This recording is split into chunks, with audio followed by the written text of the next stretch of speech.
我嫁入燕北侯府20载，和妾室斗了一生，燕世昂，你竟和义妹苟且！既然被你撞破，那你今日就必须死！大娘子，你真以为侯爷宠爱那些小妾是真心的？那都是幌子，暗中给你下毒，为我让位才是真。你们这对狗男女，不得好死！你死了，侯爷马上就会高挂红绸，娶我进门为妻。至于你那3个宝贝女儿，我保证让他们朵朵低嫁，命运坎坷，生不如死，生不如死。我的女儿，欢姐儿，安姐儿，我这是回到了欢姐儿击毙礼当天。天可怜见，老天爷竟让我重生了。燕世昂、苏甜甜，你们欠我的命，还有我3个女儿的债，这一次我要带着他们亲手杀回来。大娘子，大娘子不好了！大娘子不好了！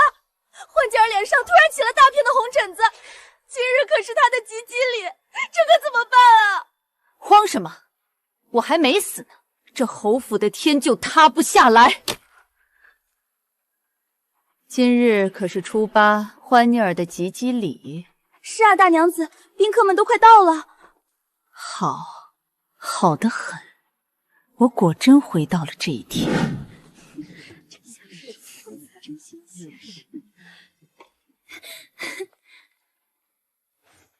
哎呀，大姐姐，你脸都烂成这样了，怎么还出来见客呀？莫不是想吓坏各位夫人？月姐儿，你还给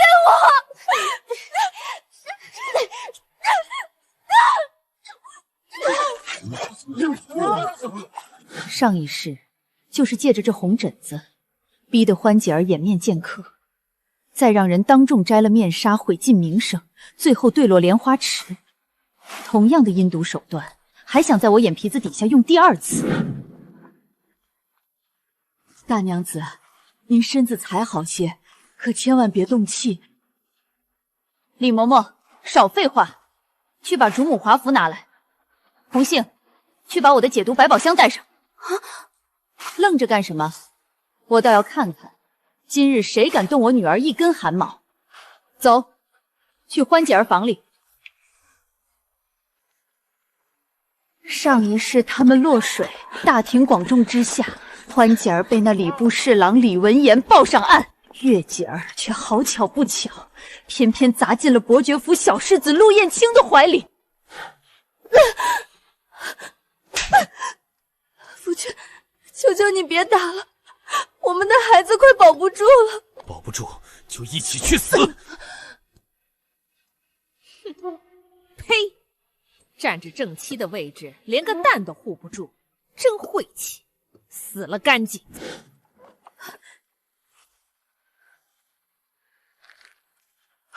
大娘子，您怎么了？手都流血了。伯爵侯府原本要定下，是我家欢姐儿的婚事。月姐儿那个养不熟的白眼狼，用一出落水戏里带逃汤，踩着我女儿的尸骨上位。哼，抢我女儿的姻缘，呸！凭他也配！把门给我看死了！今天没我的命令，谁也不许出去。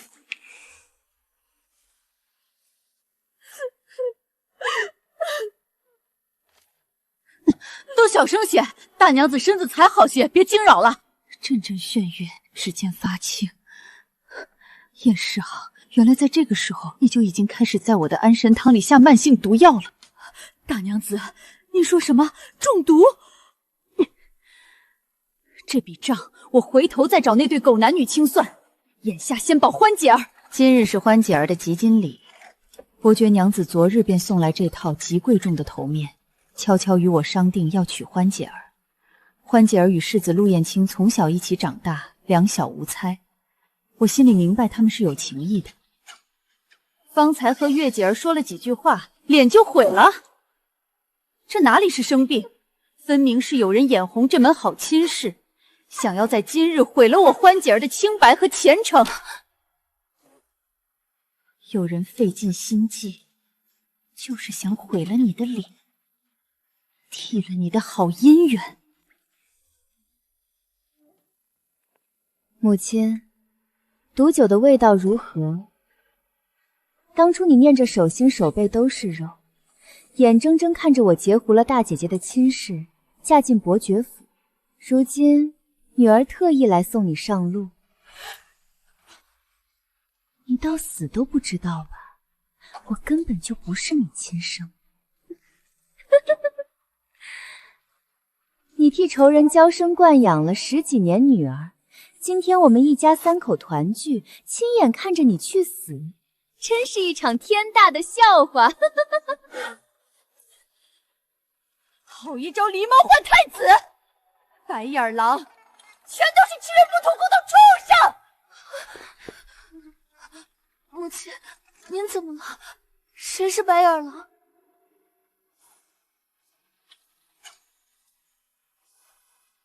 欢姐儿别怕，既然老天让我重活一世，我便绝不可能再让你跳进前世那个火坑。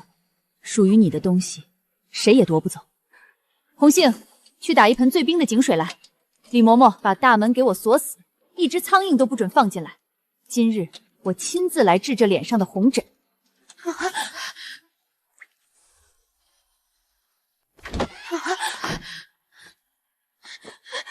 母亲，您快来看看大姐姐的脸啊！怎么突然起了这么多红疹子？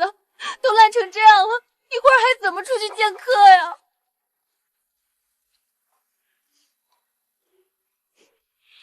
月姐儿，今日是你大姐姐的及笄礼，不是你的，你为何穿的和欢姐儿一模一样？还真是，这嫡次女怎么抢了长姐的风头？大娘子今日这是怎么了？往日里民生月姐时伤了身子，最是心疼她娇弱，平时连重话都舍不得说一句。母亲，您干嘛这么凶嘛？今日外面来了那么多贵客，场面这般大，大姐姐的脸又成了这样，我当然得穿得好看些，好出去给大姐姐撑撑场子啊！撑场子，怕是为了一会儿落水时，好让伯爵府的小世子在水中花了眼，把你当成欢姐救上船吧。母亲，您在说什么呀？什么落水？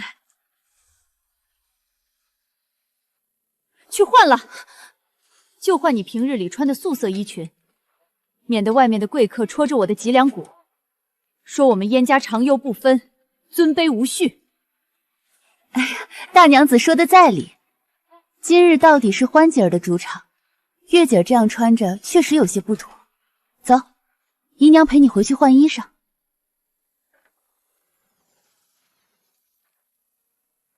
欢姐儿，这红疹一时半会儿消不下去，且先将面纱戴上。好姐儿莫哭，今儿个可是你的及笄好日子，哭肿了眼睛可就不美了。母亲，可是我的脸烂成了这样，这让我怎么出去见人啊？伯爵府的夫人要是看见了，定会嫌弃我的。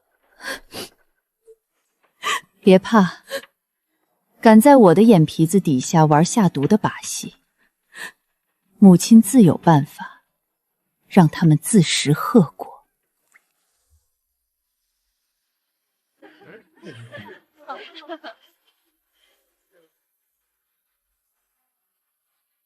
月儿，你看，果真带着面纱出来了，这满脸的红针，咱们的香粉没白费。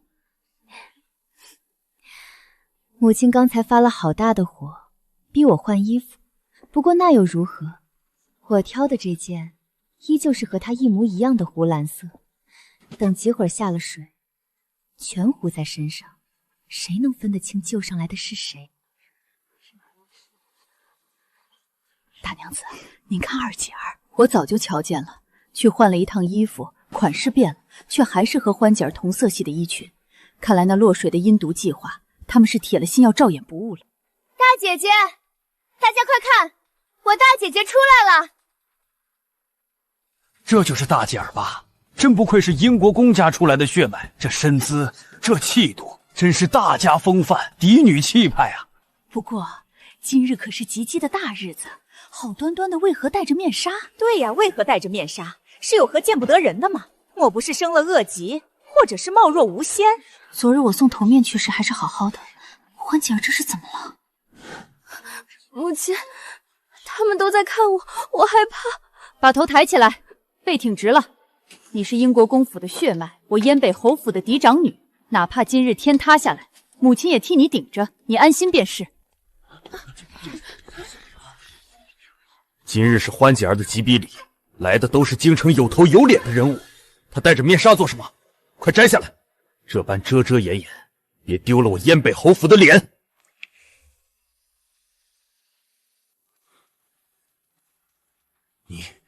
你敢无视我！感谢众人今日给我薄面，前来参加小女的吉比礼。只是欢姐儿她近日偶感风寒，怕过了病气给大家，故而掩面见客，还望诸位海涵。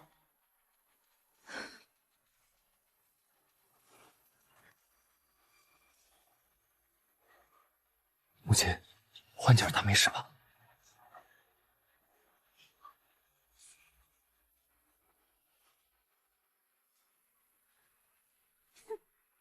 侯夫人这话可就见外了，大家都是来贺喜的，我们不怕什么病气，大好日子遮遮掩掩的算什么？还是摘下面纱，让我们一睹真容吧。是啊，摘下来看看吧，哪有吉吉里不露脸的？我搭上了，不可！你们别逼我大姐姐了，她真的不能摘。怎么不能摘？瞧你急成这样，莫不是你姐姐奇丑无颜，脸烂了，这才打着风寒的幌子，掩面不敢见人吧？我姐姐才不是奇丑无颜呢，她只是脸上起了大片红疹子，实在不便见客而已。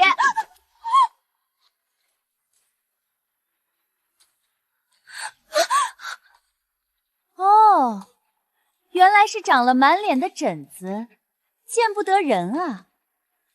那确实得遮严实点儿，免得吓着大家。大姐姐，我不是有意的，我只是一时心急说漏了嘴。月姐儿，你胡说什么？我不过是早上训斥了你几句，让你今日不要遇鬼，不要穿的和今日吉姬的大姐姐一模一样的衣裳，你竟怀恨在心，在这等大场合信口雌黄，重伤自家姐妹，你这般不顾惜自己的脸面，等礼毕后，我定要狠狠请家法罚你。怪不得，我就说怎么姐姐的吉吉里，妹妹非要穿同色系的衣裳，这是想艳压嫡姐啊，哪有这样的道理？看着这二姐柔柔弱弱的，竟然是个没脑子的，大庭广众之下捅自家姐妹的刀子，这教养，你疯了吗？你这样当众说月姐儿，她的名声还要不要了？侯爷好偏的心，月姐儿的名声是名声，难道我欢姐儿的名声就不是名声了吗？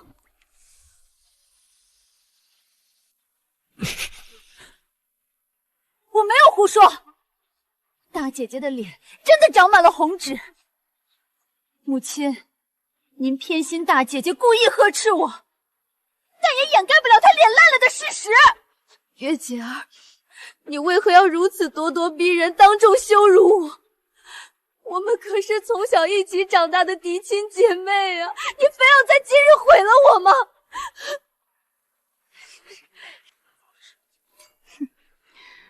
哪怕真如他所说起了疹子，做妹妹的也不该在自家姐姐的及笄礼上这般大呼小叫，让人下不来台。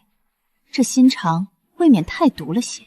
今日来的都是咱们这些后宅妇人，她这番作为，出去一宣扬，往后还有什么好名声？就是，哪个高门大户敢娶这种踩着亲姐姐名誉出风头的媳妇儿，自然是嫁不到什么好人家了。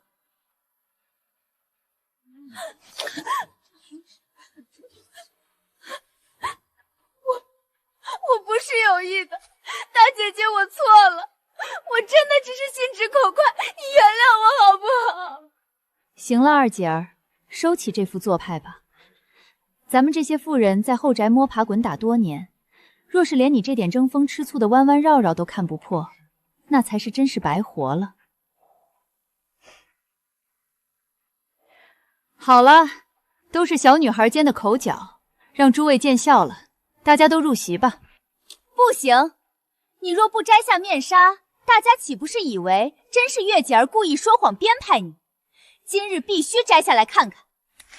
既然月姐儿的好友如此好奇，那欢姐儿你就摘下来吧，免传出去对你的名声有碍。是，母亲。如此，你可满意了？如此，你可满意了？月姐儿，满意了吗？大姐姐，你的脸怎么会？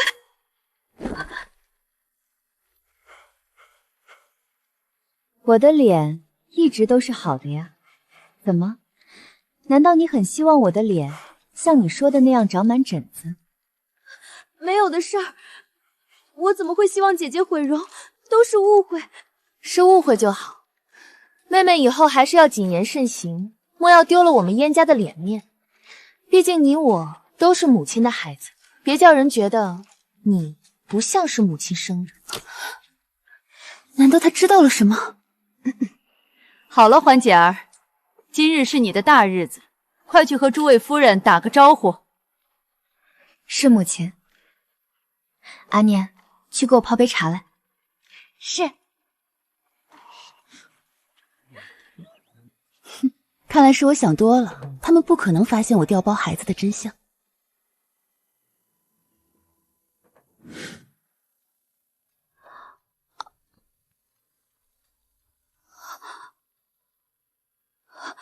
母亲，我的脸好了。你的脸是因为这个才会长红疹。什么？母亲，您怎么知道香粉有问题？还提前备了解毒丸。欢姐儿，昨夜母亲做了一个无比真实的噩梦，梦里那苏甜甜买通了奶娘，将我亲生的二女儿与她的女儿互换了。什么？月姐儿不是我的亲妹妹？那真正的月姐儿去哪儿了？进来吧。大娘子，我把阿念叫来了。奴婢见过大娘子、大小姐，不知大夫人有何吩咐？欢姐儿，她才是你的亲妹妹，我的亲生女儿。燕时月做了10几年的嫡次女，而我的亲生女儿成了侯府里伺候人的丫鬟。既然老天让我重来一次，这一世你们休想再踩着我女儿的尸骨上位。属于我们母女的东西，我要你们连本带利的吐出来！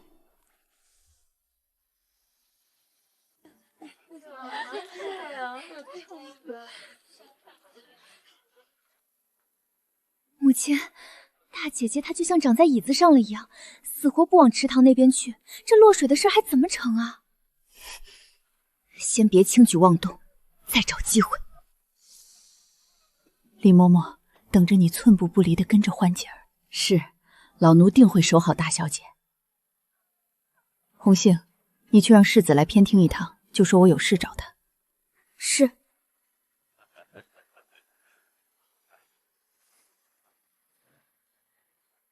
我倒要看看上一世欢姐儿落水，这事不去又会发生什么呢？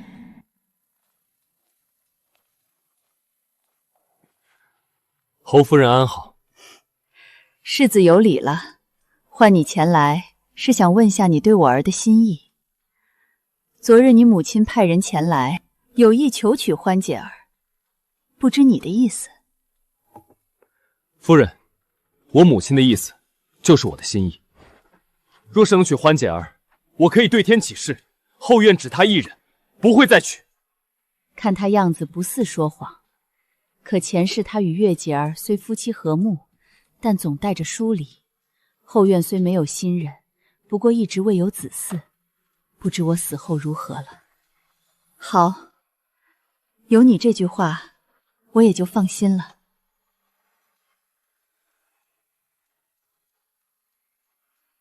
走吧，这会儿席面上怕是正热闹，咱们一起回席。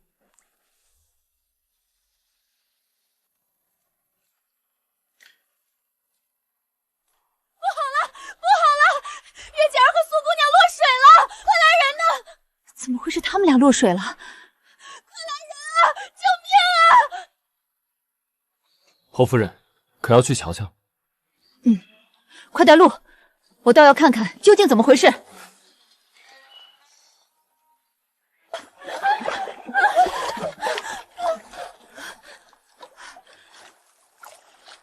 欢姐儿，我这就来救你。世子有心救人，但你毕竟是外男，又与欢姐儿有婚约。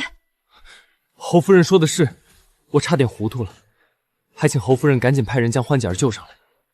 放心，欢姐儿不会有事的。看什么看？还不快救苏姑娘！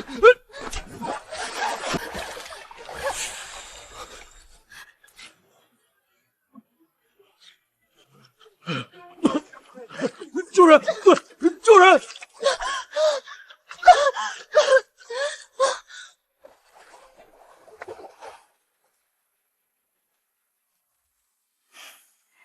礼部侍郎李文言，这一世的英雄救美还是来了，不过这次救的是月姐儿。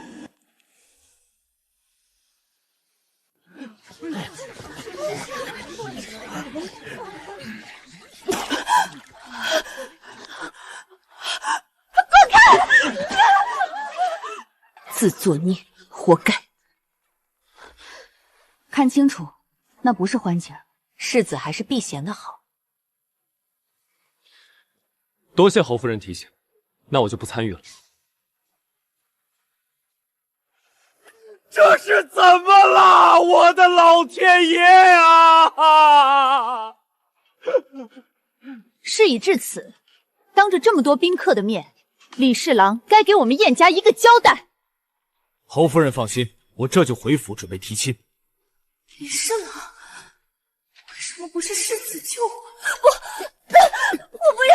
如此甚好，那我燕就等着李侍郎上门了。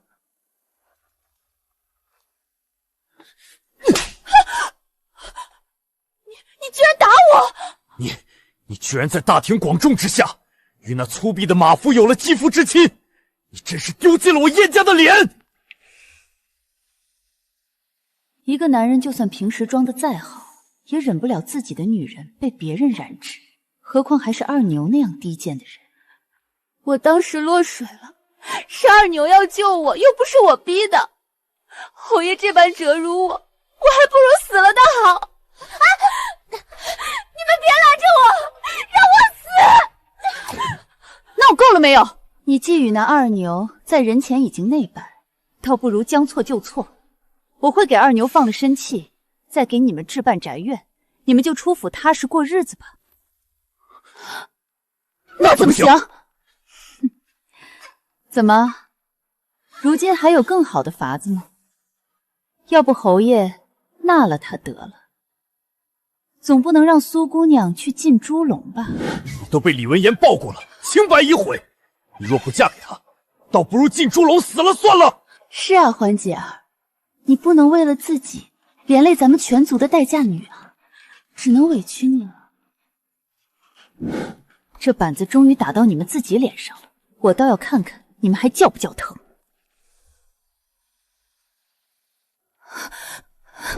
侯爷，天天不想死，求侯爷垂怜。那就入府为妾吧。侯爷，我真的是冤枉的。好了，别哭了，如今也是逼不得已。等这件事情过去，我会找机会将你扶为平妻。谢谢侯爷，只要能在侯爷身边，天天做妾也愿意。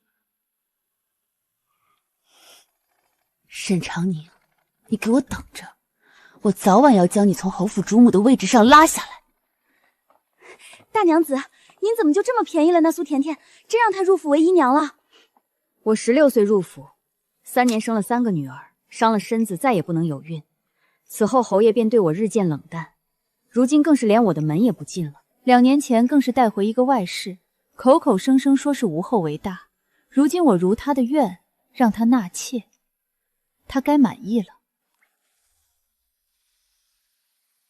燕世昂，前世你在我吃食上动手脚，下慢性毒药害我性命。夫人，别跟他置气了，为夫特意让他来给你道歉，这是我特意命人熬的安神汤，喝了吧。大娘子，是妾不对，妾在这里给夫人赔罪，还请大娘子大人有大量，别跟妾一般见识。罢了，你既然知道错了，我就不再追究。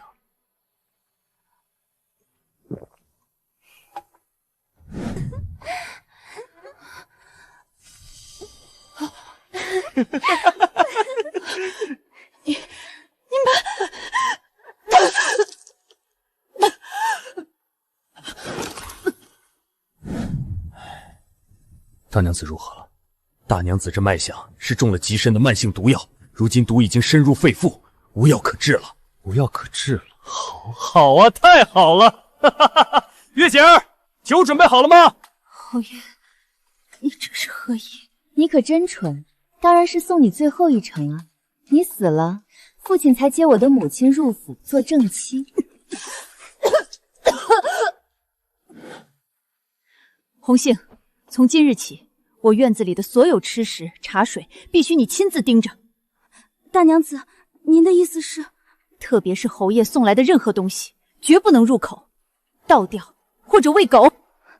是，奴婢明白。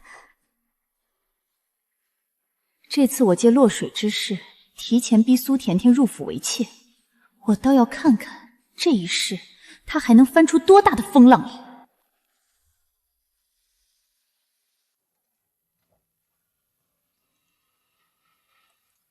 这才是我的女儿们该有的相处，而不是好似永远隔着一层。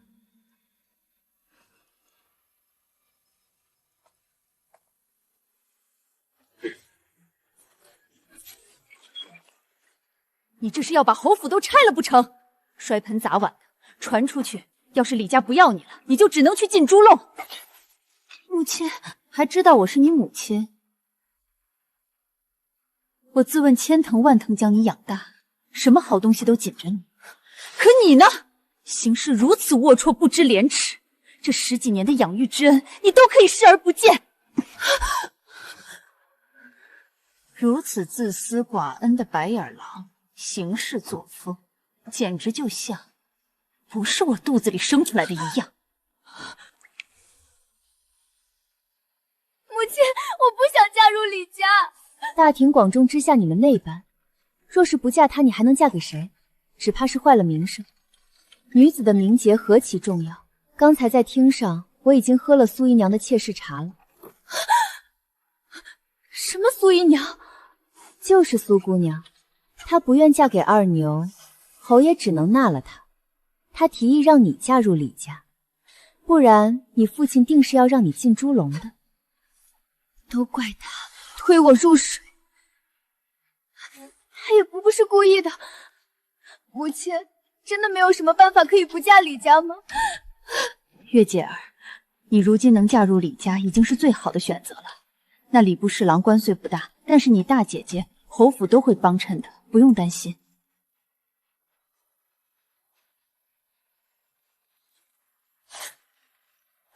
母亲！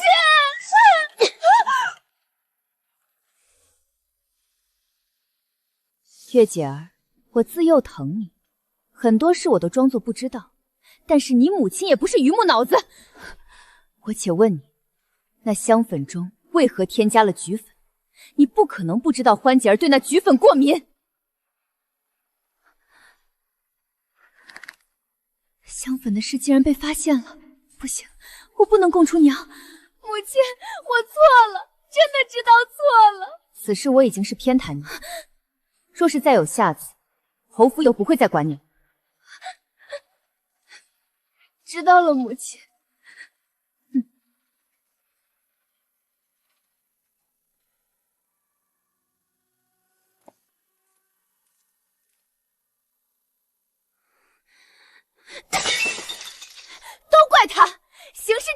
稳妥。不仅香粉的事被母亲发现，害我失了母亲的欢心，更是连累我落水，被迫要嫁入李家。我真是被他害惨了。原本就是一对毒蛇，如今能让他们母女离心，狗咬狗，那就再好不过了。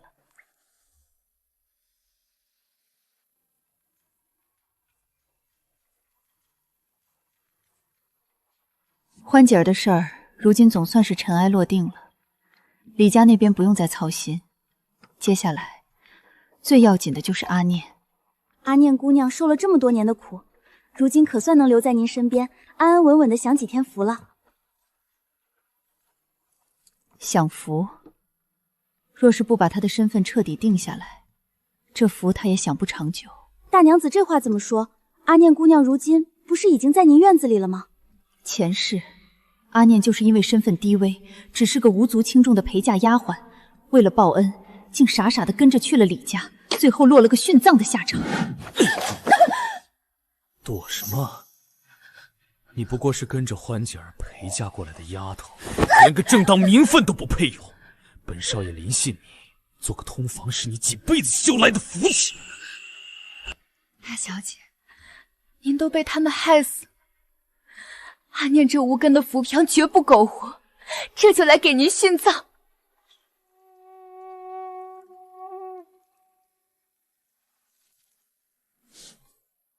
这辈子，我绝不能让她再以丫鬟的身份活下去。红杏，你去库房里挑几件上好的蜀锦，再开我的私库，把那套红宝石的头面拿出来。是，奴婢这就去办。你再去找人看个黄道吉日，我要开祠堂，把阿念记在我的名下。我要让阿念认祖归宗，堂堂正正做我燕家嫡出的小姐。大娘子，开祠堂可是全族的大事。侯爷今日刚被您逼着纳了苏甜甜为妾，心里正憋着火呢。若是此时提开祠堂记名的事，侯爷和族里的那些老顽固，怕是会百般阻挠啊。阻挠？燕家如今中地是我在管，吃穿用度哪一样离得开我带来的嫁妆？他燕世昂若敢说半个不字，我就把这管家权扔在地上，断了这侯府的花销。再说了，我背后可是英国公府，我父亲还没死呢，有英国公府在这儿镇着，我看燕家哪个不长眼的，敢不认阿念这嫡女的身份？是，大娘子说的对，有英国公府撑腰，阿念姑娘定能风风光光的认祖归宗。且慢，不能写。侯爷，您看看大娘子，竟然还要把一个低贱的婢女记在名下做侯府嫡女，这要是传出去，咱们侯府的血脉岂不是让人笑掉大牙？甜甜说的在理，沈长清，你简直是胡闹！宗祠重地，岂容你随意混淆燕家血脉？这族谱今日绝不能上！放肆！侯府的规矩是被狗吃了吗？一个低贱的妾室，有什么资格踏入宗祠半步？还敢对我这个当家主主的决定指手画脚？李嬷嬷，把这不懂规矩的贱婢给我拖出去！张嘴！侯爷救我！沈氏，你何必为难甜甜？你是侯府主母，我是这侯府的当家主君，我说不准认就不准认。当家主君，侯爷，你是不是忘了，这侯府上上下下几百口人，吃的喝的靠的都是谁？阿念是我沈长娘看中的女儿，我认她做嫡女，就是我英国公府要认这个外孙女。要是闹到英国公府，我这脸往哪儿搁？罢了，本侯懒得与你计较，你要认就认，侯府也不差这一张嘴。侯爷，闹神闹，赶紧走！今日这族谱，我看谁敢拦！大娘子方才在宫祠真是威风，侯爷和那苏姨娘的脸都绿了，连个响响的屁都不敢放。如今阿念姑娘上了族谱，算是名正言顺的嫡出小姐。往后再也没人敢欺负我的念姐儿了。只是如今还没揭穿燕时月的身份，得委屈你以我的义女的身份。但你放心，很快母亲就会把属于你的位置拿回来。母亲，能跟在您身边尽孝，女儿就已经很满足了。大娘子，说起来，三姑娘去了国公府好些日子了，她还不知道府里的事儿，要不要奴婢派人去接？安姐儿从小就跟个小泼皮猴一样淘气，这几日在国公府，定是天天跟着他外祖父学刀弄剑。先由着他玩几天吧。只是他这般直来直去的性子，毫无深宅后院的心机。以后若是遇人不淑，三姑娘，国公府的外孙女又如何？如今还不是乖乖嫁进来伺候王爷？小美人儿，本王可疼你了，快过来。哟，又来个新的，看他能活过几个月。别过来，别过来，放我出去！母亲救我！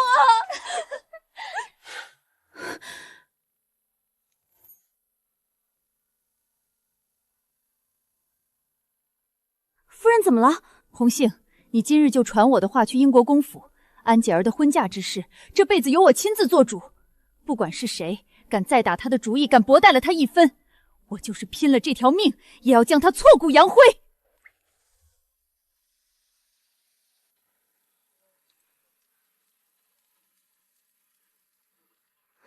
大娘子，咱们出门时跟府里说的是去国公府接三姑娘回府，怎么绕到这偏僻医馆来了？若是让侯爷的人察觉，接安姐儿只是个由头。如今府里乌烟瘴气，我的身子到底如何，绝不能用府里的大夫，必须悄悄出来看。你就在门口守着，机灵点，切不可声张。大娘子放心，奴婢明白。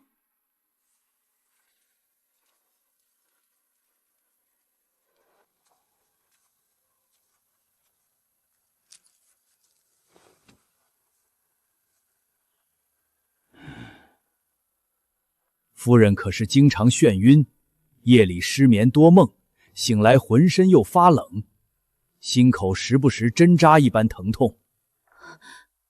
是了是了，老神医真是厉害。这是毒，是一种边疆小国的毒，这里并不常见。早年间我治过一个病人，可惜太晚了，毒已经入心肺。不过夫人的情况要好上许多，细心调养，老夫保你再活15年。多谢神医。15年，15年足够了，够我把那些贱人一个个收拾干净，够我看到孩子们好好生活了。以后每3日用我的药包泡澡排毒，初1、15都要来医馆扎针。老神医，实不相瞒，我这毒乃是府内后宅阴私，还请神师务必答应我，此事绝不告知于人。夫人放心，老夫行医多年，规矩是懂的。若是以后有人来医馆打探我的病情，对外只说我求子心切，要给侯爷生个嫡子。母亲，母亲，您是没看见外祖父今日教我的那一招长虹贯日可厉害了！我一转身，手腕一转，唰的一下，一剑就把那木桩劈成了2半。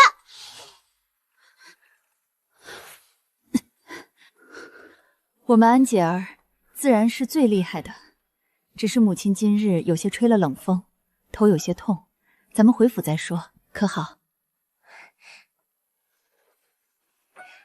母亲不舒服就靠着我歇会儿，我给母亲捶捶。外祖父说这样能通经络，就不疼了。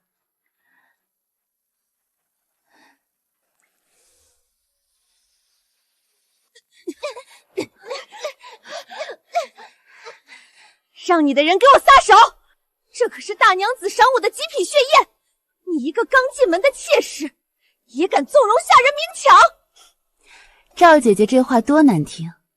昨夜侯爷歇在我屋里，心疼我落水受惊，特意嘱咐我多吃燕窝补补身子。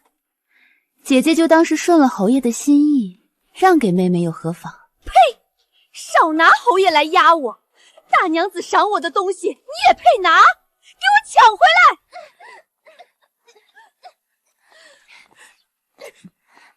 母亲，他们在做什么？大娘子，您可算回来了！这苏姨娘也太欺负人了。明明是您赏妾身的燕窝，她却硬让丫鬟抢去。都是后宅的姨娘，怎么能如此跋扈不讲规矩？赵姨娘，今日这事是你受委屈了。如今我不与你争侯爷的宠爱，反而处处厚待于你。今日送你几根赤金的簪子，明日赏你几套蜀锦的衣裙，还不都是为了让你养好身子，早日为侯府开枝散叶。大娘子的恩德，妾身没齿难忘。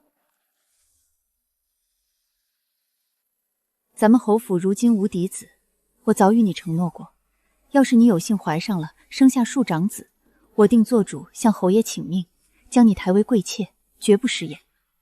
多谢大娘子，妾身定当尽心竭力。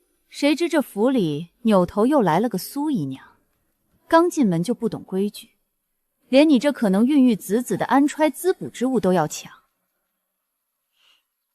我竟要被这普通贱妾踩在头上！咬吧，争吧，这后宅越乱，你们斗得越狠，我越好把你们一个个名正言顺地送上黄泉路。红杏，把那燕窝拿过来，亲自给赵姨娘送进院里。若是还有谁敢拦，直接拖下去掌嘴。是，大娘子。侯爷说了，只要我喜欢，什么都行。这后院还轮不到你做主，你无端挑起竞争，就罚你半个月月弄银子，若是再犯，就双倍。多谢大娘子，往日都是妾不好，以后妾就是大娘子的人，指哪打哪。这都是小事，要是你能为侯爷开枝散叶，就更好了。我伤了身子，这辈子怕是不能再有子嗣，如今都指望着你，妾一定不辜负大娘子的期望。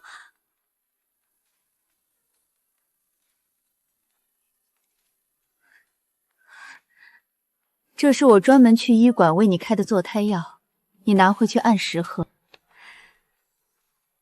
妾多谢大娘子赏赐，妾定当尽心。大娘子，自从您给了坐胎药，赵姨娘在争宠方面更加卖力了。只是侯爷日日在这两位姨娘的床榻上折腾，瞧着渐渐力不从心了。这是我暗中派人寻来的好些壮阳药，你找机会把这药想办法下到侯爷的日常饮食里。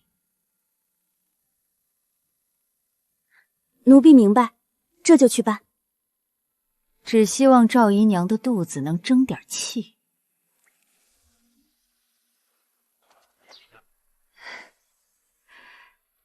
一梳梳到尾，二梳白发齐眉，三梳儿孙满堂。上辈子我的欢姐儿被迫嫁去李家守活寡，最后凄惨殉葬。这辈子我终于护住了她，让她能堂堂正正、风风光光的出嫁。母亲，女儿舍不得你。大喜的日子可不兴哭。伯爵府门第清正，那世子我也差人打听过，是个知道疼人的。你嫁过去，只要把住正式的款儿，好好过你的日子。大姐姐，快拿着，平平安安。要是姐夫敢欺负你，我就去伯爵府揍他。大姐姐今日真美，一定会跟姐夫恩爱白头的。谢谢妹妹们，我不在，往后你们要多多陪陪母亲。大姐姐放心，阿念会一直陪在母亲身边。我也会保护母亲的。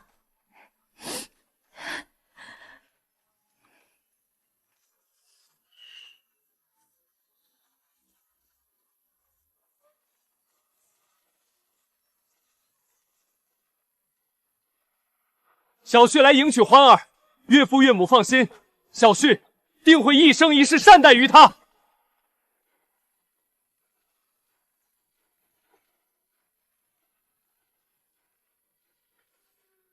起轿！凭什么？凭什么她燕世欢能风风光光嫁给伯爵府世子当正头娘子，十里红妆，而我却要被逼着嫁进李家那个死人堆里去守活寡？还不是大娘子那个偏心的毒妇？她一定是知道了那个贱婢才是她的亲生女儿，这才硬生生断了你的好姻缘。月姐儿，你可千万别忘了这笔血债。我不会忘的，绝不会忘。看你这般气色，母亲就彻底放心了。哟，这对赤金鸳鸯镯可是宫里的物件，极难得的。世子竟把这等宝贝都给了你，可见她在婆家没少疼你，定是把你放在心尖上了。母亲，世子待我是极好的，公婆也和善。大姐姐都脸红了，看来姐夫真是把你捧在手心上了。可不是嘛，大姐姐如今掉进福窝里了，连这镯子都闪得人睁不开眼呢。你们这两个小丫头就知道拿我寻开心，等你们将来出嫁了，看我怎么笑话你们。凭什么他燕诗欢能带宫里的物件，被世子宠着，而我过几日就要被一顶小轿抬进李家？凭什么？月姐儿，慢慢看着吧，你的好日子还在后头呢。不让你眼睁睁看着欢姐儿有多幸福，你怎么能体会到即将嫁入李家有多绝望？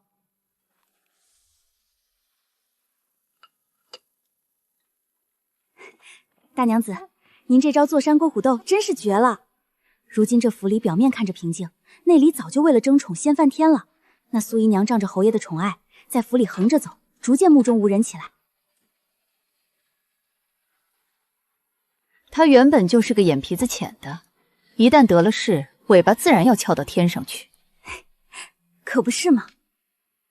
赵姨娘那边呢？赵姨娘有您撑腰，底气足得很，处处和苏姨娘对着干。这不，昨夜苏姨娘刚在花园里跳舞，勾了侯爷去。赵姨娘今晚就准备在侯爷回房的必经之路上抚琴呢。好戏开场了，走，咱们也去花园转转，顺道赏赏月。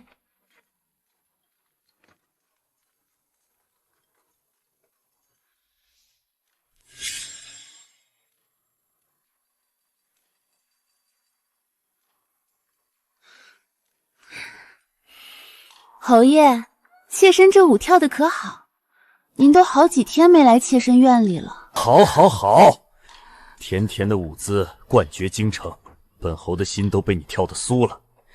今夜本侯哪儿也不去，就歇在你房里。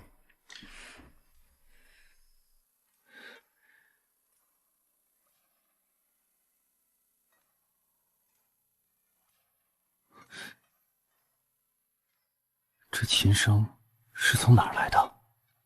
真是婉曲动人。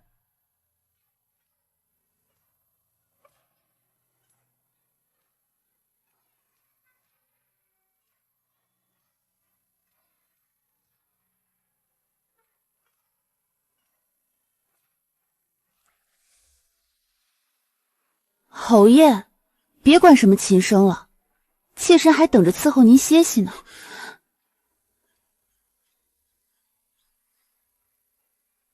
这大晚上的，怎么在此抚琴？也不怕冻着？妾身昨夜未见侯爷，心中思念的紧，孤枕难眠，只能借着琴音以寄相思。不想竟惊扰了侯爷。怎么会惊扰？本侯听着心都碎了。走，本侯今夜陪你。不要脸的贱人，你半路截胡！苏妹妹这是怎么了？妾身只是弹琴解乐，侯爷自己循着琴声过来的。大娘子说了，让咱们姐妹多用心伺候侯爷。妹妹怎么这般跋扈？吵什么吵？扫兴！你先回去，本侯今夜去赵姨娘那里。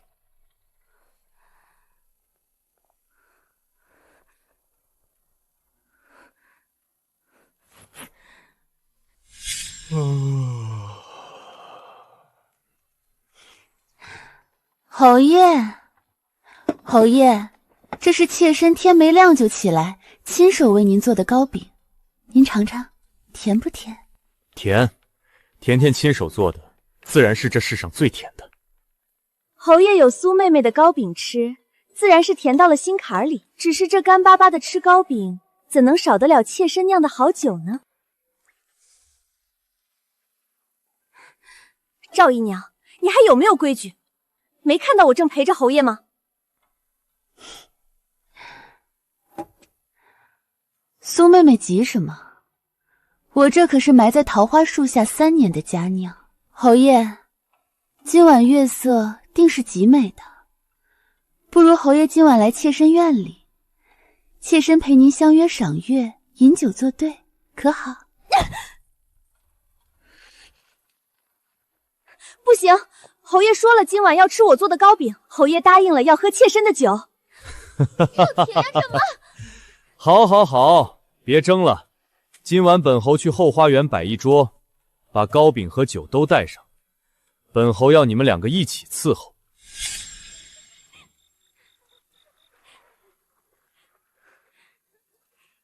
大娘子，您听听那边的动静，这苏姨娘和赵姨娘如今可是拼了命的缠着侯爷，两人不分伯仲，谁也不肯让谁。侯爷这几天瞧着走路都打飘了吧？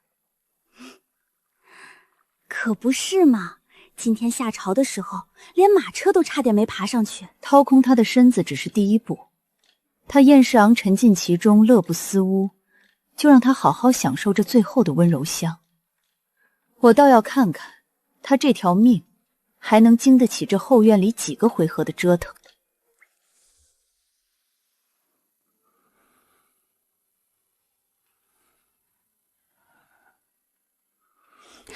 侯爷，您别睡啊，您快睁眼看看，这是珍宝阁新送来的图册和几只赤金的步摇。那赵姨娘昨日带了一只红宝石的簪子在妾身面前显摆，尾巴都要翘到天上去了。侯爷明日也给妾身买全套的头面好不好？不光要红宝石的，还有点翠的。妾身还要侯爷明日休假陪我去游湖，包下最大的画舫。甜甜，本侯今日在前朝被政务缠了一天，这几日身子又实在乏得很，哪有精力去游湖？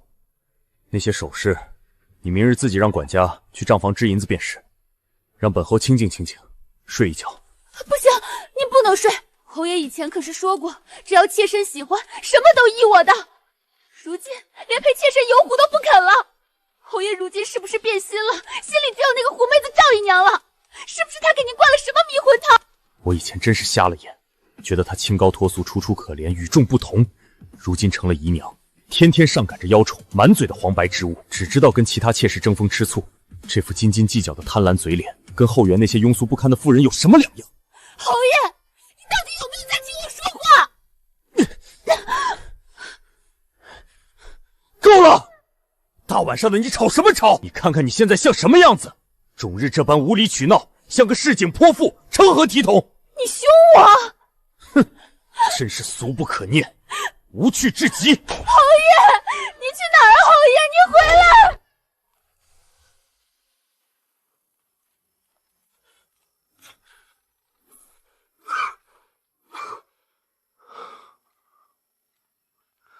侯爷怎么这般单薄就出来了？夜里风大，子信受了风寒。你怎么在这儿站着？手这么凉？妾身见侯爷今日下朝时面带倦容，特意亲自生火熬了2个时辰的参汤，想着侯爷在苏妹妹那里，怕送进去打扰了侯爷的兴致，便想在外面等侯爷歇下再回去，不想竟在这里遇见了。还是你懂事贴心，不像那苏甜甜，只知道吵闹索取，简直不可理喻。侯爷快别生苏妹妹的气了，苏妹妹年纪小，又刚进门，难免任性些，侯爷多担待便是。妾身不求什么金银首饰，也不求侯爷日日陪着，只求侯爷保重身子。侯爷若是累了，去妾身那里，妾身给侯爷按按额头，喝口热汤暖暖身子，可好？好，好，好，这府里如今也就只有你最合本侯的心意了。走，去你屋里。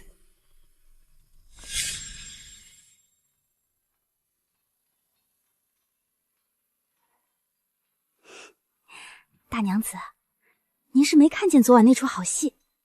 哦，那2位又闹出什么笑话了？昨夜侯爷气冲冲的从苏姨娘房里摔门出来了，转头就在长廊上碰见了端着参汤的赵姨娘，直接就跟着去了赵姨娘院里歇笑。苏姨娘气的在屋里砸了一套又上好的茶具呢。男人的新鲜感能有几天？苏甜甜那蠢货，她越是上赶着妖宠，把侯爷当成索取物件的摇钱树，侯爷就越觉得他与后宅那些争宠的女人无异。一开始侯爷还能处处迁就他，可日子一久，有了温柔似水、百般献媚的赵姨娘做对比，侯爷也就看清了苏甜甜那副贪婪的嘴脸，自然不觉得她有多好了。大娘子说的有道理，你且去盯着赵姨娘那边的坐胎药和侯爷的药，绝不能断。等赵姨娘的肚子有了动静，这后院的水才算彻底废了。奴婢遵命。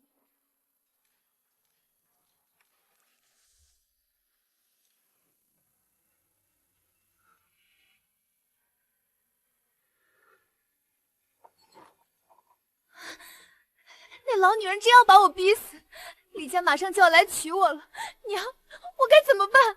那老毒妇最近反常得很，不仅对你不管不顾，还拼命抬举赵姨娘那个贱人。咱们再坐以待毙，这侯府哪还有咱们的活路？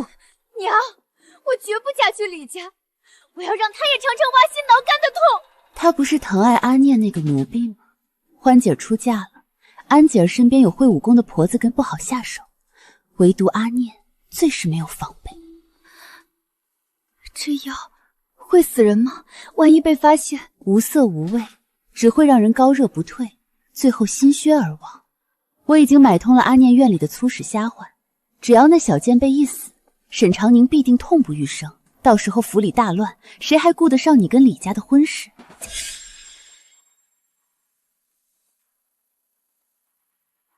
阿念姑娘，大娘子见您这几日看书辛苦，特意吩咐厨房炖了莲子羹，让您趁热喝。母亲总是这般疼我。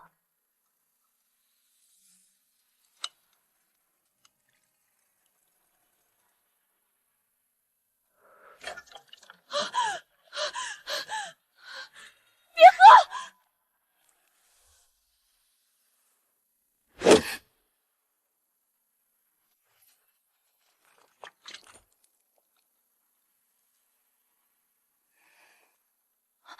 母亲，您这是怎么了？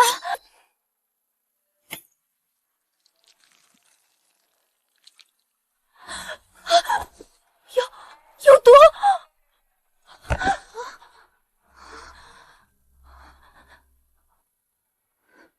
把这个吃里扒外的贱婢给我拖下去，严加看管，堵上嘴。没有我的吩咐，谁也不许靠近。是，大娘子。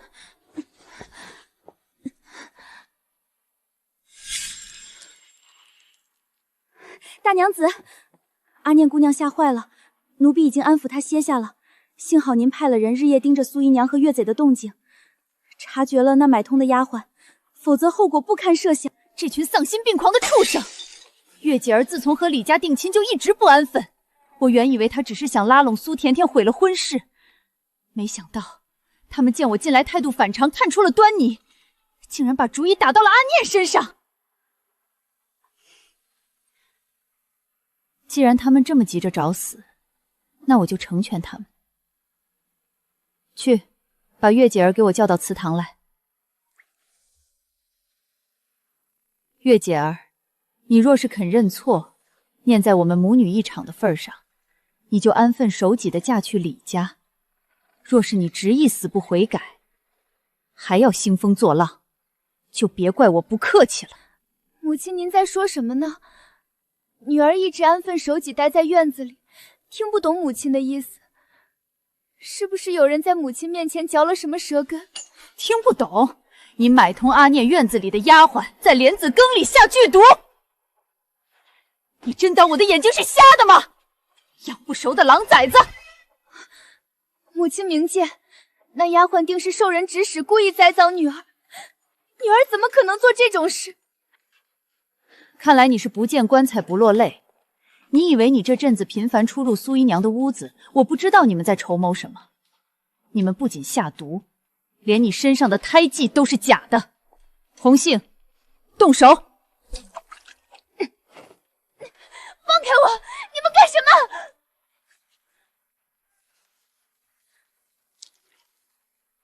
你买通了伺候你沐浴的下人，天天用水粉画上这块胎记来糊弄我。今日若不是我彻底查你，还真要被你瞒天过海。你这种心思歹毒，连血脉都敢造假的人，侯府容不下你。来人，把他给我乱棍打出去，赶出侯府！不好，月儿的身份瞒不住了。沈氏，这是怎么回事？你怎能在祠堂对孩子动粗？侯爷来的正好，月姐儿不仅买通下人给阿念下剧毒，连证明身份的胎记都是画上去的。她不是我的女儿，这等心思歹毒，连血脉都敢冒充的野种，今日必须逐出家门。若是沈氏深究胎记的事，查出月姐儿是我与甜甜的种，我就全完了。夫人息怒，这其中是不是有什么误会？月姐儿她素来胆小，怎么可能指使下人下毒？至于这胎记，许是孩子小时候磕碰了，长大了自己退了。小女孩爱美，用水粉遮掩罢了，算不得什么大事。大娘子明鉴，月姐儿还是你从小养大的，怎么可能不是你的女儿？苏姨娘，我和侯爷说话议论我们的孩子，轮得到你来插嘴？我看月姐儿和你倒是有几分相像，该不会月姐儿是你的女儿吧？大娘子不能因为妾身得了侯爷几日宠爱，就这般往妾身上泼脏水，还要将这莫须有的罪名扣在月姐儿头上啊！好一张巧嘴，好一个误会。既然侯爷和苏姨娘都觉得委屈，那咱们就查个水落石出。红杏，拿我的帖子去请族中长老和京兆尹，好好查查这毒药是从哪个药铺买的。咱们侯府的这位二小姐血脉到底经不经得起推敲？不可，万万不可！家丑不可外扬，怎能惊动官府？还不快把事情揽下来！要是请了长老验明正身，咱们俩都得吃不了兜着走。大娘子不用查了，千错万错都是妾身的错。给阿念姑娘下毒的事是妾身一人所为，是我嫉妒大娘子买通了丫鬟，不关月姐儿的事。大娘子要罚就罚妾身吧，千万别赶月姐儿出府啊！刚才不是还口口声声喊冤吗？如今怎么认得这么干脆？都是妾身的错。哼！既然这下毒的罪名苏姨娘认了，那咱们就来算算另一笔账。我之前为月姐儿攒的那些丰厚嫁妆，从今日起全部扣下，一分一毫也别想带出侯府。大娘子，你不能！这是月姐儿这些年在侯府里所有的花销，吃穿用度、首饰珠花，请教侯嬷嬷的数星，一笔一笔全部记录在册。既然这是狸猫换太子的把戏，断没有让我来花钱替别人养孩子的道理。这笔钱，你苏姨娘必须一分不少的给我吐出来。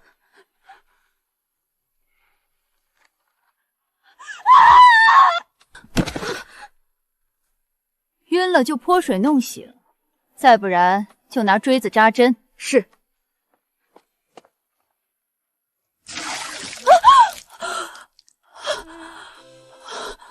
这就醒了。苏姨娘这装晕的把戏我都看厌倦了。你想让我吃这个哑巴亏，倾家荡产为他人养孩子，做梦！今日这账，你若是还不清，就拿你自己的命来填。我也倦了。来人，将苏姨娘给我绑起来，明日一早直接送去官府。什么时候把这笔银子填上，什么时候再放出来。母亲，你永远是我的母亲。我是被苏姨娘哄骗的，我什么都不知道啊，母亲。月姐儿，我给过你机会，现在机会没了。活该！我天，别送我去见官！大娘子，苏姨娘这些私产离账本上的数目还差着30%呢。剩下的本侯出了，勉强圆上这笔账便是。侯爷还真是大方啊，我们走。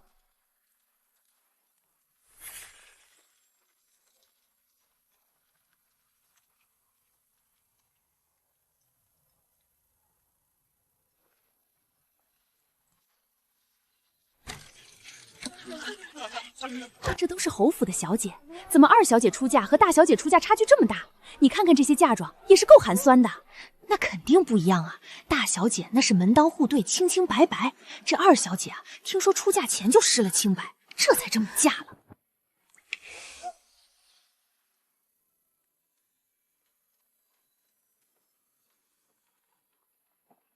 大娘子，月姐儿那寒酸的18抬嫁妆已经出门了，连个几笔礼，也就是自家随便应付了一下。街头巷尾如今都在看咱们侯府的笑话呢。笑话又如何？我不在乎虚名。这几个月京中流言蜚语，侯爷的脸面早就丢尽了。前几日不是还被圣上在朝堂上当众训斥，治家不严吗？可不是吗？侯爷连着几天回来都黑着脸。大娘子，那苏姨娘已经被遣去郊外的破庄子上看管了，咱们这后院总算清静了。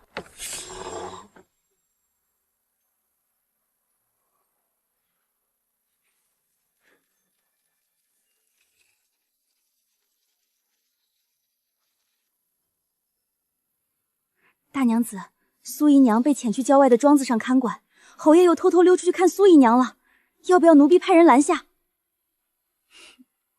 拦他做什么？我巴不得他去。苏甜甜如今一无所有，去了庄子上只会更加贪婪索取。燕世昂为了那点旧情频繁出城，不仅会拖垮他的身体，还会败光他的私房钱。面对这无底洞，看他能撑到几时。快去把这药扎到了。大娘子为了调养身子，每日这般泡澡喝药，可是遭了大罪了。那可不，大娘子这是想早日养好身子，为咱们侯爷生个嫡子呢。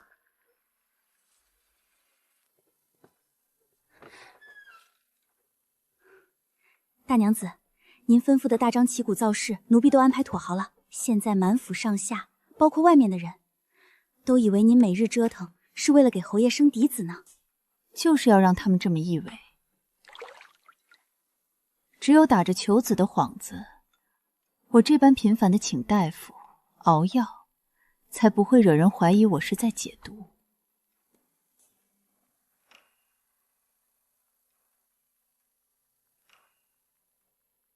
邵大夫，我这身子如今恢复的如何了？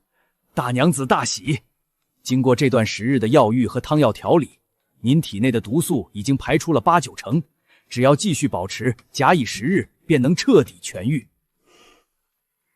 好，有劳大夫了。体内的毒一解，我便再无后顾之忧。燕世昂，咱们的账可以慢慢算。哎呀，不看了，不看了！这书上的字像蚂蚁一样，看得我头疼。安姐儿，母亲吩咐了，今日要把这篇女诫读完。你若是现在放下，下午的糕点可就没了。母亲，您快管管阿念吧。念儿如今认祖归宗，上了咱们侯府的族谱，正式改名叫燕时念了。她是你的姐姐，怎么这般没大没小？母亲，自从阿念认祖归宗后，简直跟出嫁的欢姐姐一模一样，整日就知道拘着我，绣花要管我坐姿，读书要查我背诵，我那跳脱的性子哪里待得住嘛？我都快被她管憋坏了。母亲，您看她，若是不拘着她点儿，她明日就敢翻墙出去掏鸟窝了。安姐儿，有人这般费心管着你，那是你的福气。你这跳脱的性子，是该让念儿好好磨一磨。完了完了，这家里算是没我的活路了。安姐儿和念儿也到了该议亲的年纪了，我这做母亲的是得多四处为他们相看相看人家，选个门风清正的好儿郎。大娘子，月姐儿和李家姑爷突然回府了，眼下正在前厅候着呢。突然回府？她嫁入李家这才3个月，算算时间，按照前世欢姐儿的前世轨迹，李文言那个衣冠禽兽，此时应该还没有彻底暴露真面目。不过，好戏也快开场了。走，去见见月姐儿。母亲，女儿好想家，好想母亲啊！在李家这3个月，女儿没有一日不惦记着母亲的教诲。嫁出去就要谨守本分，相夫教子，伺候婆母才是，哪有3天2头往娘家跳的规矩？让姑爷见笑了。不打紧，月儿是岳母的掌上明珠，自是娇养长大，想家也是人之常情。小婿自然体谅。母亲，我想你了嘛，您就别再说叫女儿了，装的可真像。从她对念姐儿下毒动手的时候，我就知道她与上辈子无异，骨子里就是条毒蛇，我岂会再上你的当？话虽如此，礼不可废。既然嫁入了李家，就要守李家的规矩。我这态度，想必李文言那这只狐狸已经懂得一二了。父亲，你要为女儿做主啊！李文言那个畜生，他打我！混账东西！我侯府的女儿，岂容你这般搓磨？你当真以为我燕世昂死了不成？岳父大人息怒，都是小婿酒后失德，一时糊涂动了手，小婿该死，小婿已经知错了，求岳父大人开恩，让小婿接月儿回家吧。即便如此，也不该动手打人。是，小婿以后绝不会再这么做了。月儿，我保证以后不会再对你动手了，你跟我回家好吗？不，我不会。母亲，你让我留下好吗？让月儿在你身边尽孝。月姐儿，你已经成婚了，如何能留在我身边？这要是传出去，你让外人如何看待侯府？可是没有可是，夫妻难免都有磕磕绊绊的时候，床头吵架床尾和，这往后日子还长着呢，不可再任性。你随女婿回去吧。多谢岳母，小婿这就带月儿回去。哭，就知道哭！嫁出去的女儿哪有1个月往娘家跑3、5次的？我的脸都被你丢尽了，这日子要是过不下去，就给我和离！父亲，女儿不合理。好姑爷，快起来！我这个女儿是骄纵了些，可到底也是嫁去了你家，3天2头的身上带伤跑回来，闹得满城风雨，对你我2家的名声都不好啊。岳母的意思，难道是说只要不闹到外面影响名声，侯府根本不会管燕世月的死活？岳母教训的是，小婿记住了，以后定会好好看管月儿，绝不再让她影响了2家的声誉。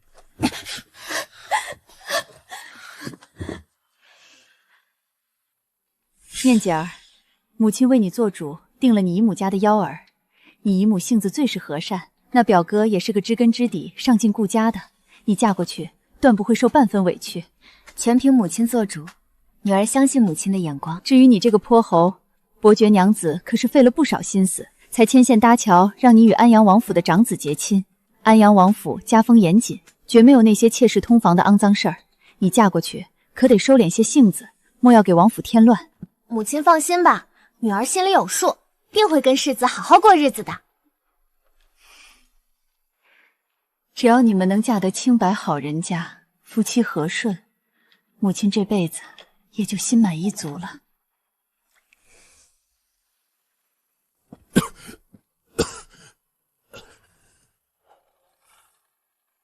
夫人，歇下了吗？侯爷，大娘子今日身子不大爽胃，已经歇下了，吩咐奴婢不要让人进去打扰。侯爷还是请回吧。怎么又身子不爽利？这都连着多少天了？本侯只是想进去和夫人说说话。侯爷见谅，大娘子连日操劳2位小姐的婚事，确实累病了。侯爷若是心疼大娘子，就请回院里歇息吧。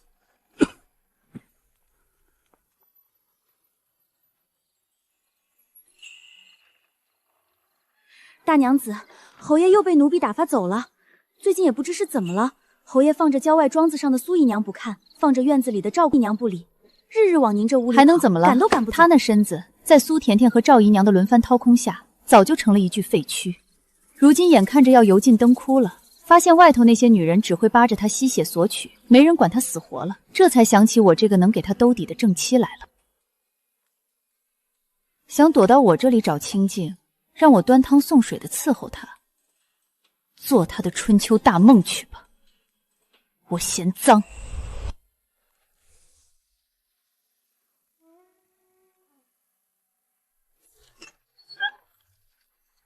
侯爷，您这是做什么？大娘子都歇下了。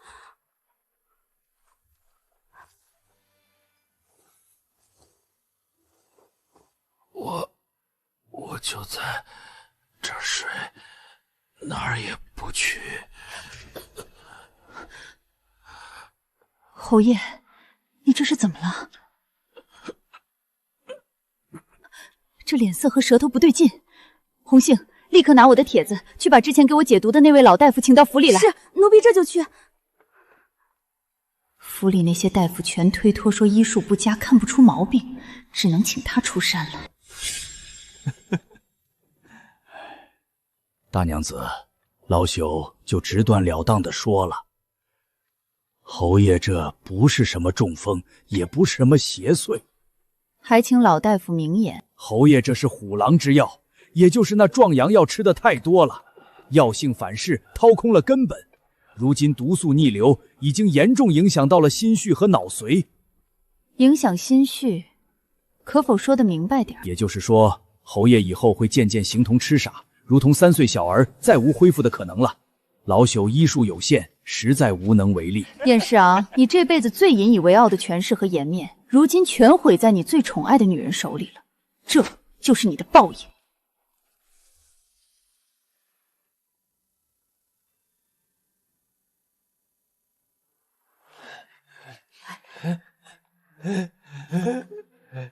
大娘子，您可算来了。世昂，我的儿啊，这是怎么了？世昂，你看看母亲，你看看母亲，你怎么这副打扮就出来了？可是哪里不舒服？亮晶晶，好玩。到底是怎么回事？大娘子，世昂好端端的一个人，怎么会变成这样？你这个正室是怎么照顾他的？母亲莫要动怒，侯爷这病可怪不到我头上。老大夫刚诊过脉，侯爷这是在苏姨娘和赵姨娘院里虎狼之药吃的太多，药性反噬，掏空了根本，毒素逆流进了脑髓。老大夫说了，侯爷如今已彻底成了傻子，再无恢复的可能。你说什么？傻子？我严家堂堂侯爵怎么能是个傻子？是那些下贱的娼妇害了我的儿，把他们给我发卖了！张碧，老太太，老太太，您怎么了？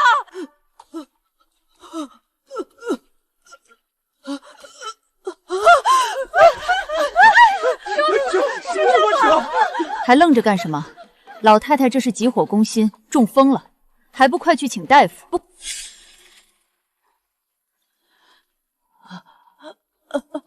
母亲好好歇着吧。侯爷如今在院里玩泥巴，母亲又瘫在床上，这偌大的侯府还得靠我一个人撑着。红杏，吩咐下去，老太太和侯爷如今身子都不大舒服，除了李嬷嬷，其他人一律不准进院子打扰。每日的1日3餐，喂些流食吊着命就是了，莫要浪费了府里的好药材。是，奴婢明白。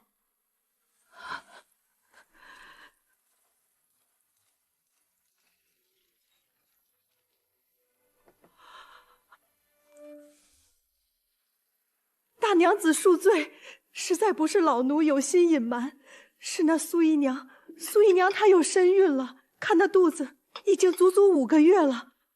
老奴实在怕出了意外，担不起责任，这才赶紧入府禀报。大胆！一个犯了错被发配的姨娘，谁准她保下胎的？5个月了，算算日子，正是侯爷前阵子频繁去庄子的时候怀上的。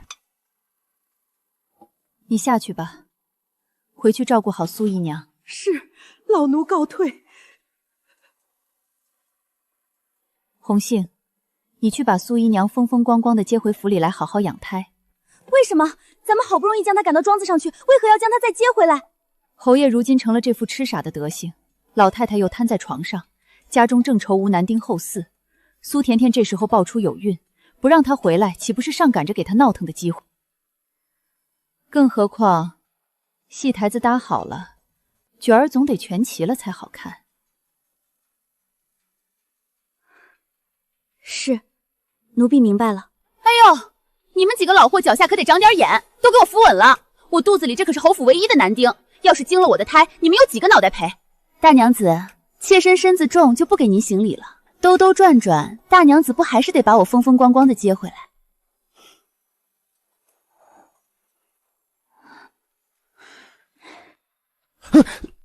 他是谁啊？为什么在我家？侯爷，您这是怎么了？您不记得妾身了吗？我是甜甜啊！走开，丑八怪！你要抢我的糖葫芦！哎呦，姨娘小心，当心肚子里的金孙。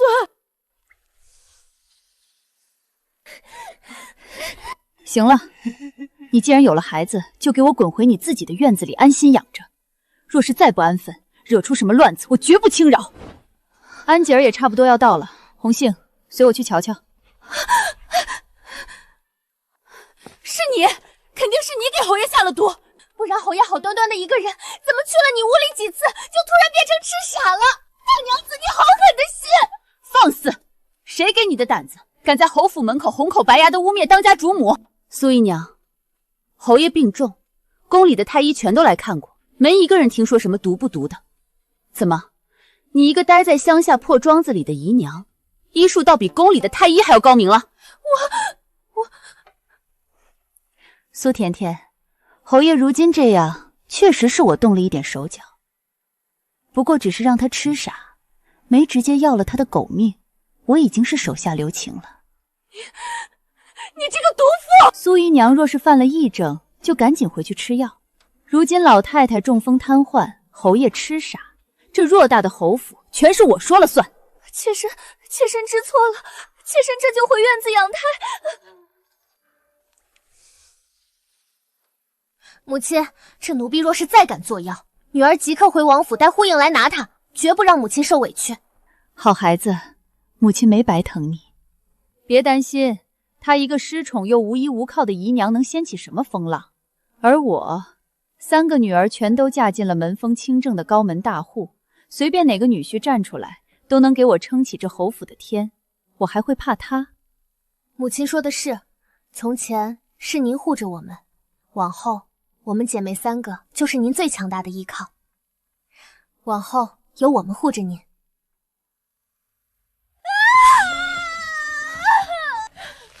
苏姨娘，您再用点力啊！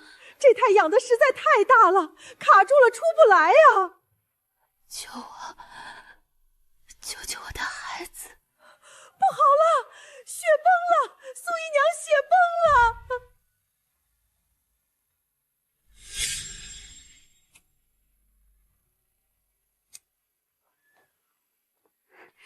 大娘子，那边刚传来的消息，苏姨娘胎大难产，大出血，当场就咽气了。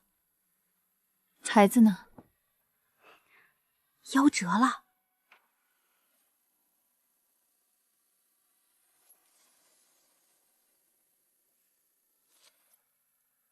这几个月他嚣张跋扈，每日吵着要吃这吃那，这胎能不大吗？太过贪心，终究要付出代价。可惜了，好好的一个孩子就这么没了。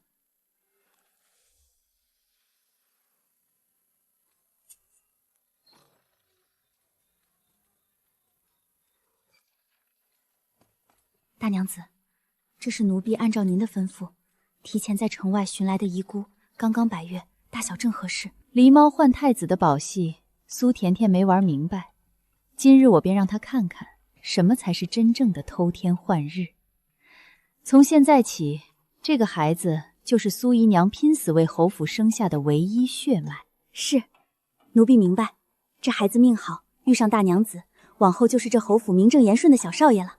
去吧，派人去前院和各房报丧，就说苏姨娘难产血崩而亡，拼死保下了侯府的小少爷。奉天承运皇帝诏曰：燕氏一门世代忠良。皇上仁心，念及侯府如今老夫人重病瘫痪，侯爷病重痴傻，府内光景艰难，特恩准侯府新添男丁，即日承袭侯爵之位。钦此。臣妇叩谢皇上隆恩，吾皇万岁万岁万万岁！恭喜大娘子了，皇上体恤侯府，这小侯爷有大娘子您亲自抚养教导，将来定是国之栋梁啊！